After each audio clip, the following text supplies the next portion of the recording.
Hello everyone, I'm meteorologist Charlie Ironmonger. Thank you so much for joining me today for your noon news and weather update from the First Alert Desk. I want to start out with news out of Beaufort County, where the community college has announced it's launching a new aviation program. Beaufort County Community College has announced its new Professional Aeronautics Certification, or PAC, program. The college says in this collaboration with the D2 Flight Training Center in New Bern, according to the release, students can earn their certification and FAA license in 16 months thanks to this accelerated program. The Washington Warren Flight Training Field will offer students hands-on flight experience and simulations. BCCC highlights the students will be under renowned aviation researcher Dr. Chris Johnson as their instructor for the program. Now, those who enroll can choose from a variety of course curriculum for their specifications and skill sets. They encourage current students, returning adult students, military veterans, and high school students to enroll. For more information, you can follow a link on our website, WITN.com. Now we want to highlight a new assessment that's been put out by the Department of Defense about the U.S. strikes on Iran and the success of those strikes. Again, here is aerial footage of the destruction. Now, a new U.S. assessment found that American strikes in Iran destroyed only one of the 3 nuclear sites that it targeted. Now, the other 2 were damaged, but only to a point where nuclear enrichment could resume in the next several months if Iran wants to. That's according to officials familiar with the assessment. Now, they also tell NBC News that if the recent evaluation stays true and if Iran does not soon agree to restart negotiations with the Trump administration on a nuclear deal, both the American and Israeli governments may conduct additional strikes on the 2 less damaged facilities. And now we want to turn our attention, of course, to your weather forecast. Today is going to be a hot one. Tomorrow, even hotter. So get used to the air temperatures climbing as we make our way towards the weekend. Friday, Saturday, and Sunday, all First Alert weather days because of the heat and humidity combo.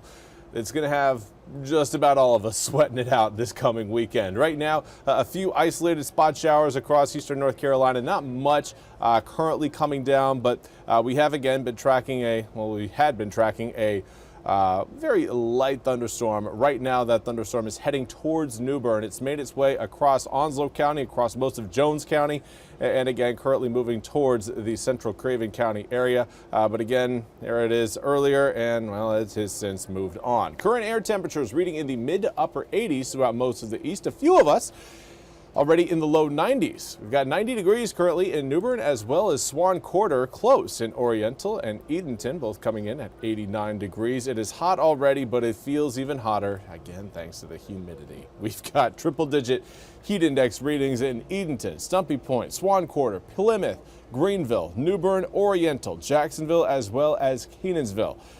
Everyone else looks like we're seeing mid to upper 90s as far as your heat index goes currently. But I'm anticipating more of us getting into that triple-digit heat range over the next several hours.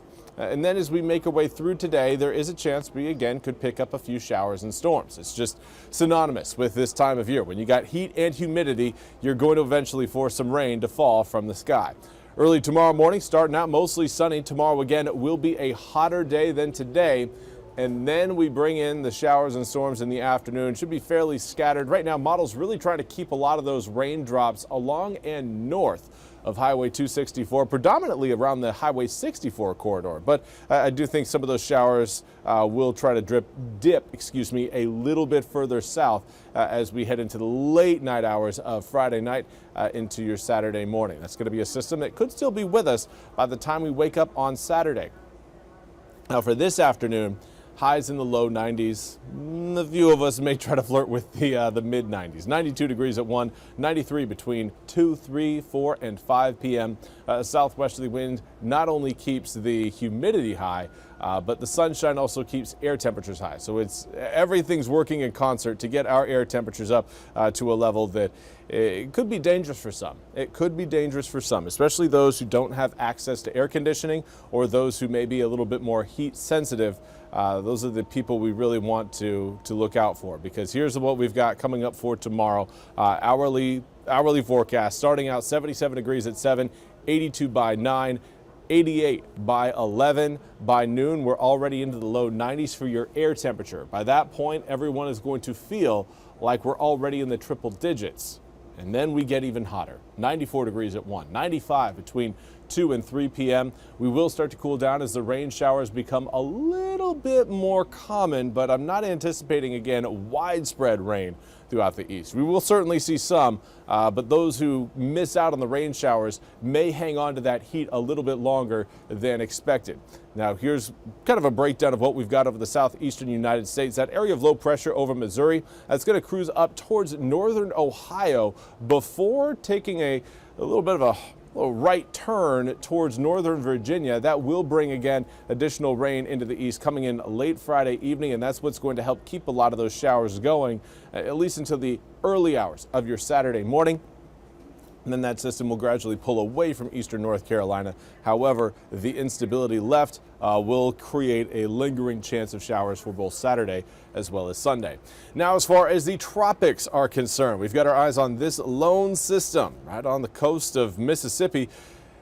It's going to be putting down quite a bit of rain across Louisiana as well as Mississippi here over the next 48 hours. But over that time period, the National Hurricane Center is giving it a low chance, a 30% chance of tropical development. This is certainly a storm that we'll keep an eye on, but not one that's going to be impacting eastern North Carolina in any way, shape, or form over the next 8 days.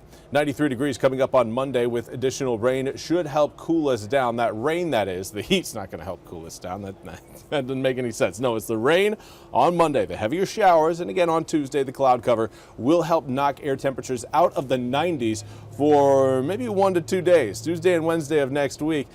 And then we'll start to warm back up at the tail end of next week. So right now we are certainly rooting for those rain showers, specifically for the cool air temperatures. However, the later we get into August and the more rain we see, the higher our water table is, and that could be troublesome if we do end up picking a tropical system up at some point in August or September. So the rain is good to help control air temperatures in the short term, but long term, again, the wet conditions, can certainly spell trouble across eastern North Carolina. So it's a fine balance that we're taking. Hopefully we're in a good spot. The fact that we do have the upper 80s coming up next week is certainly something that I'll be looking forward to.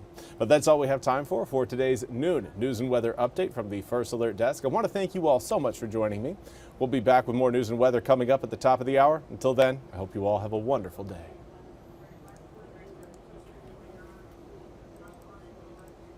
This hour of the WITN First Alert Desk is sponsored by Supreme Choice.